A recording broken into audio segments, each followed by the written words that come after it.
This channel does not promote any violent, harmful, or illegal activities. All content provided by this channel is meant for an educational purpose only.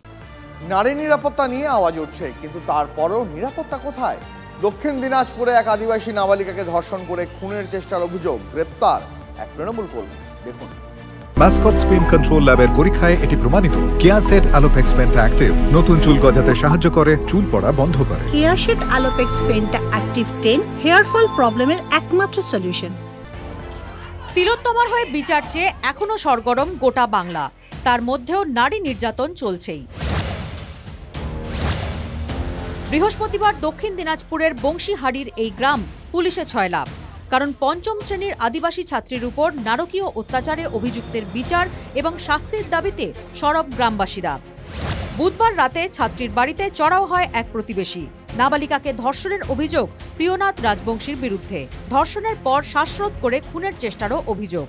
11 বছরের শিশু, তাকে ধর্ষণ করে গলায় ফাঁসি লাগায় ঝুলায় খুন করার চেষ্টা করেছিল, গলায় দড়ি তো বুটের সুতো দিয়ে। প্রতিবেশীদের দাবি, অভিযুক্ত প্রিয়নাথ রাজবংশী তৃণমূল কর্মী। প্রিয়নাথের বাবা নরেশ রাজবংশী তৃণমূলের বুথ সভাপতি। নরেশ রাজবংশীর ছেলে এরকম এক আদিবাসী মেয়ে ক্লাস 5-এ পড়ে ওই মেয়েটাকে ধর্ষণ করছে। প্রতিবেশীরা জানিয়েছে, খুনের চেষ্টার সময় ছাত্রীর চিৎকারে পরিবার ও তারা চলে আসায় পালিয়ে যায় অভিযুক্ত। নির্যাতিতা আশঙ্কাজনক অবস্থায় গঙ্গারামপুর হাসপাতালে চিকিৎসাধীন। এলাকাবাসীর অভিযোগ, এবারই প্রথম নয়, আগেও মহিলাদের উপর অত্যাচার চালিয়েছে অভিযুক্ত প্রিয়নাথ রাজবংশী। এর আগে 3-4টা ঘটনা এইভাবে ঘটাইছে।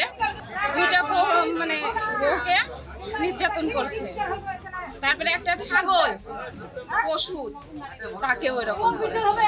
বৃহস্পতিবার দক্ষিণ দিনাজপুরের অতিরিক্ত পুলিশ সুপার সহ উচ্চপদস্থ কর্তারা ঘটনাস্থলে যান।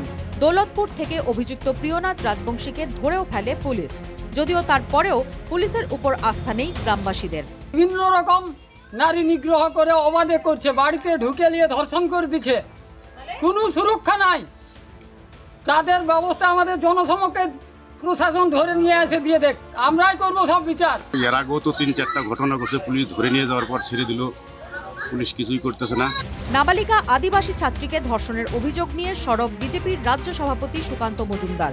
ঘটনাস্থল পরিদর্শনের পর বিজেপি প্রতিনিধি দলের অভিযোগ, আর শাসকের মাইন্ডসেট যখন এরকম হয়ে যায়, তখন নিচু তলার যারা অপরাধী আছে তারা ধরাকে সরা জ্ঞান করে না, তারা এনকারেজ হয়। তারা তো দেখছে কামদুনিতে রেপ করলাম, পা চিরে ফেরলাম, মেরেলাম, বেঁচেও গেলাম। ভারতবর্ষের যদি ক্রাইম ব্যুরো অফ রেকর্ডসে দেখা যায়, তাহলে দেখা যাবে যে বিজেপির বড় বড় নেতৃত্বরাই এই ঘটনার সঙ্গে যুক্ত আছে। গ্রামবাসীদের প্রশ্ন, যেখানে আরজিকর কাণ্ডে দোষীর ফাঁসি চাইছেন তৃণমূলের শীর্ষ নেতৃত্ব, সেখানে কি করে সেই দলের কর্মীর নামই বারবার নারী নির্যাতনের সঙ্গে জড়িয়ে যাচ্ছে? কেন বারবার পার পেয়ে যাচ্ছে প্রিয়নাথের মতো অভিযুক্তরা? কেন পদক্ষেপ করছে না শাসক দল? রূপক সরকারের রিপোর্ট, TV9 বাংলা।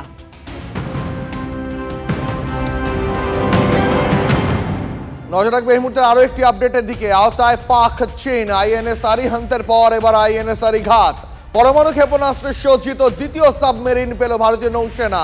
সূত্র অনুযায়ী এই সাবমেরিনে থাকছে K-15 ব্যালিস্টিক ক্ষেপণাস্ত্র, যা 750 কিলোমিটার দূরে লক্ষ্যবস্তুকেও অনায়াসে গুঁড়িয়ে দেবে। সরকারি অফিসের ভিতরে মহিলা আইনজীবীকে শ্লীলতাহানির অভিযোগ। আরামবাগ থানায় আইনজীবীর অভিযোগের ভিত্তিতে গ্রেপ্তার অভিযুক্ত। আরামবাগ ভূমি ও ভূমি সংস্কার দপ্তরের কর্মী। মহিলা আইনজীবীর অভিযোগ, BLRO অফিসে ওই কর্মী তাঁর শ্লীলতাহানি করেন। এমনকি বিষয়টি মিটিয়ে নেওয়ার জন্য তাঁর ওপর চাপ দেওয়া হয় বলে অভিযোগ আইনজীবীর। যার বিরুদ্ধে আমি মামলা করেছি অলরেডি, ওনার নাম হচ্ছে নির্মল মাঝি। উনিও আমার সঙ্গে সিঁড়ি দিয়ে উঠছিলেন। ঠিক সিঁড়ি দিয়ে উঠে যখন বাকি আবার অপর সিঁড়ি আমরা শুরু করব, সেই মুহূর্তে উনি হঠাৎ করে উনি আমার গায়ে হাত দেন। সঙ্গে সঙ্গে আমি প্রতিবাদ করি যে কি হলো, আপনি কেন আমাকে টাচ করলেন, কেন আপনি আমাকে স্পর্শ করলেন? তখন উনি আমার দিকে একটা ইঙ্গিত করেন। একটা ইউনিফর্ম পরা উকিল বাবুর সঙ্গে যদি ওনারা এরকম করতে পারেন, তাহলে BLR অফিসে এমনি সাধারণ মানুষ যারা নিজেদের বিভিন্ন সমস্যার জন্য সেখানে যান, তাদের সঙ্গে কি করেন? আরামবাগ বার অ্যাসোসিয়েশনে উনি লিখিত দিয়েছিলেন এবং পরবর্তীকালে আরামবাগ থানায় লিখিত অভিযোগের ভিত্তিতে নির্মল মাঝি অ্যারেস্ট হয়েছেন বলে খবর পেয়েছি। এবং আমরা চাই যে ব্যক্তি আমার সাথে অশালীন আচরণ করেছেন তিনি যাতে কঠোর সাজা পান।